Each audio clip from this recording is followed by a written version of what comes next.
Hello అండి, welcome to Chillapalli CMR handlooms Mangalagiri అండి. మనం ఈరోజు ఈ వీడియోలో చూస్తాం ప్యూర్ కంచిపట్టు శారీస్ అండి.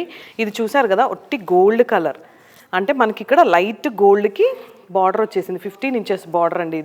ఇది 7 ఇంచెస్ బార్డర్ పింక్, లావెండర్కి బేబీ పింక్. ఇది వచ్చేసి మనకి సెల్ఫ్ కలర్ అండి, బిస్కెట్ కలర్కి లావెండర్ లైట్. ఇది మంచి గోల్డ్కి లైట్ బేబీ పింక్ అండి, పీచ్కి పర్పుల్, సీ బ్లూకి లావెండర్. వావ్, ఈ కలర్స్ అన్నీ చాలా కన్ఫ్యూజన్గా ఉంది ఏది ఓపెన్ చేద్దామంటే, ఎందుకంటే నాకు ఈ శారీస్ అన్నీ కూడా చాలా బాగా నచ్చాయి. ఇదైతే ఓపెన్ చేసి చూపిస్తున్నాను. ఒక్కటి మంచి కలర్ కాంబినేషన్ కదా. ఇవన్నీ మనకి 20,000 to 40, 50, 30,000 రేంజ్ అనమాట ఈ శారీస్ అన్నీ. అదిరిపోలా డిజైన్. గోల్డ్ ఇదంతా కూడా మళ్ళీ సిల్వర్ వచ్చింది. ఇక్కడ గోల్డ్ అండ్ సిల్వర్ కాంబోతో ఈ శారీ ఎలా ఉందో చిన్న కామెంట్ చేయండి. అండ్ శారీస్ అన్నీ అవసరం కలెక్షన్స్ అండి. మన సిఎంఆర్ హ్యాండ్లూమ్స్ మంగళగిరి స్టోర్కి విజిట్ చేసేయండి, హ్యాపీగా షాపింగ్ చేసుకోవచ్చు. Thank you.